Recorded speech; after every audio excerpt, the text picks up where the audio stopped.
Hola, soy Alessandra Pereira y yo les voy a hablar sobre los trastornos de pica y el trastorno de rumiación.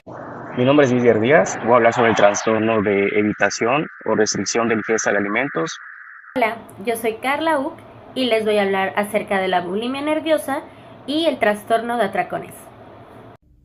El trastorno de pica es un trastorno donde la persona consume sustancias no alimentarias y no nutritivas, por ejemplo, ligas de cabello, jabón, tierra, gises, por lo menos un mes. Los criterios de diagnóstico de este trastorno son 4, se dividen en A, B, C y D. El primero de ellos es la ingesta persistente de sustancias no nutritivas. El siguiente de ellos es la ingesta de sustancias no nutritivas y no alimentos inapropiados. C es el comportamiento alimentario no aceptado culturalmente. El último criterio es que si se produce en el contexto de otro trastorno mental, esto es suficientemente grave para la atención clínica inmediata.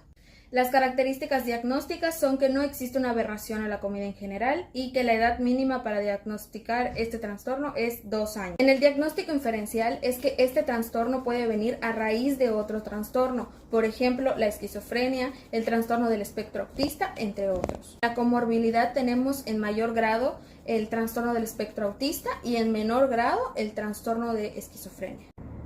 Ahora tenemos el trastorno de rumiación. El trastorno de rumiación se caracteriza por la regurgitación repetida de alimentos en un periodo mínimo de al menos un mes. Los criterios diagnósticos de este trastorno son 4 también, que se dividen en A, B, C y D. El A es la regurgitación repetida de alimentos por lo menos un mes. El criterio B es la regurgitación repetida no atribuida a ningún padecimiento gastrointestinal o alguna otra afectación médica. El criterio C es que no se produce en el curso de otro padecimiento TCA como en la anorexia. Como último criterio tenemos que si los síntomas se producen durante otro trastorno mental, esto es significativamente importante para que pueda solicitar una atención médica adicional.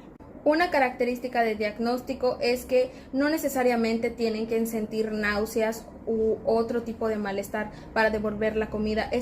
En la prevalencia tenemos que los datos no son concluyentes, sin embargo suele presentarse en ciertos grupos, sobre todo con personas con alguna discapacidad intelectual. En el diagnóstico inferencial tenemos algunas afectaciones gastrointestinales, la anorexia nerviosa y la bulimia nerviosa. La comorbilidad de la rumiación tenemos que se puede presentar con otra afectación médica concurrente o bien con algún trastorno mental como la ansiedad generalizada.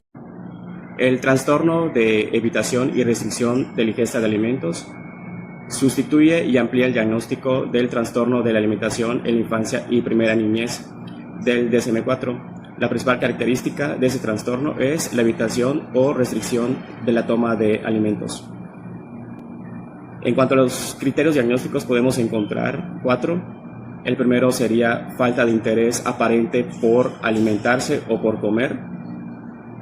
Esto se explica mejor por falta de alimentos disponibles o por una práctica social aceptada culturalmente. No se produce en el transcurso de anorexia o bulimia nerviosa y no se atribuye a una afección médica concurrente o se explica mejor por otro trastorno mental.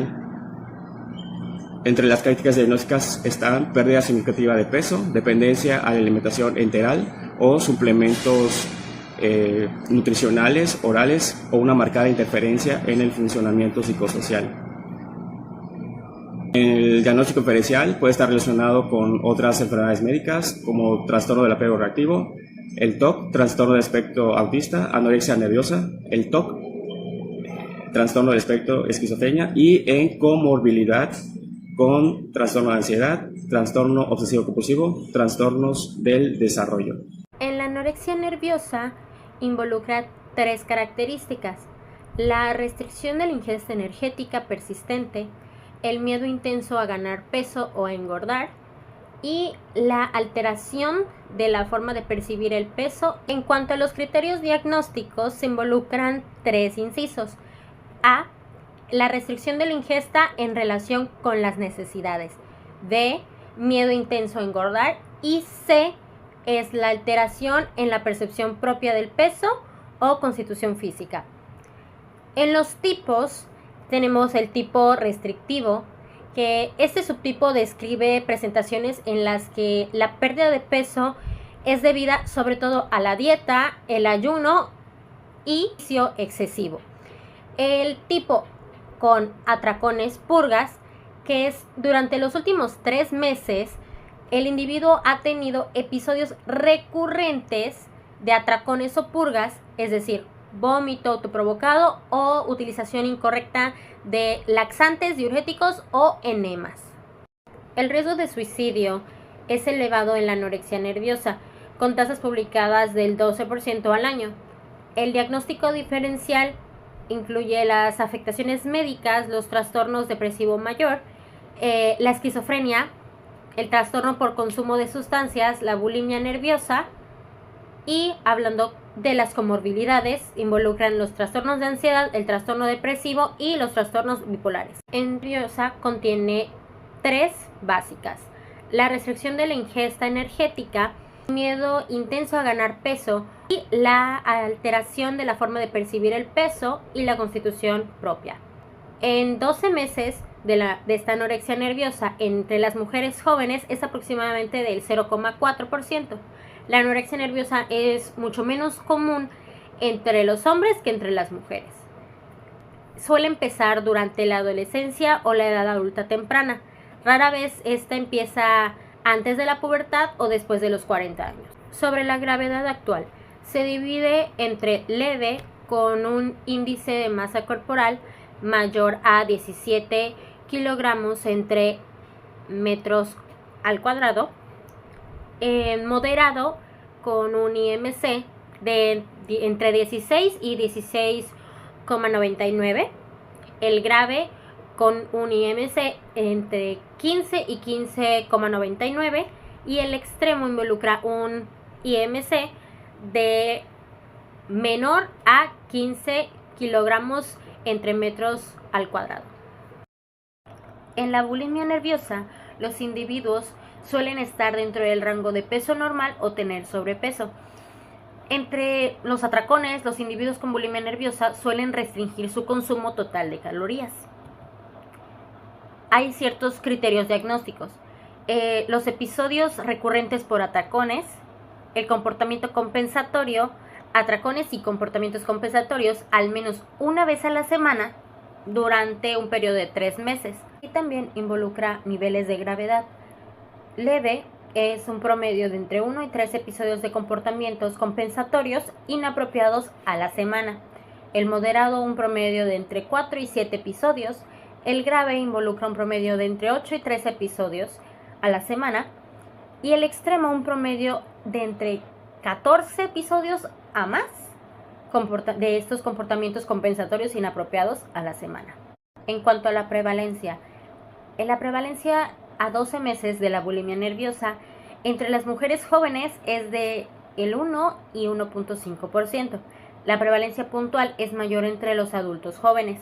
La bulimia nerviosa suele comenzar en la adolescencia o en la edad adulta temprana. El inicio antes de la pubertad o después de los 40 años es infrecuente. Los atracones frecuentemente empiezan durante o después de una dieta para perder peso. El riesgo de suicidio suele ser bastante elevado.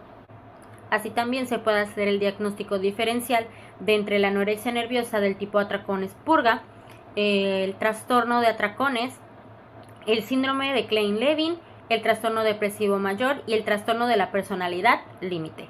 Entre las comorbilidades, la comorbilidad con los trastornos mentales es frecuente en los individuos con la bulimia nerviosa. En el trastorno de atracones, la característica principal incluye los episodios recurrentes de atracones que deben producirse de promedio al menos una vez a la semana durante 3 meses.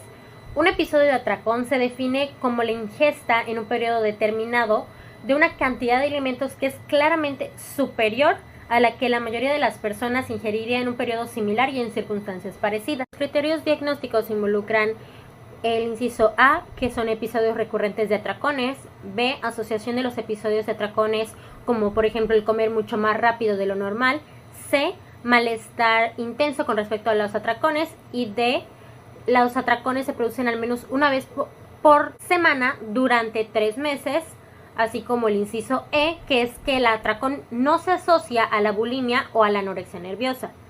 En gravedad involucra leve de 1 a 3 atracones a la semana, el moderado de 4 a 7 atracones a la semana, el grave de 8 a 13, el extremo de 14 más atracones a la semana. El diagnóstico diferencial está entre la bulimia nerviosa, la obesidad y los trastornos depresivo y bipolar.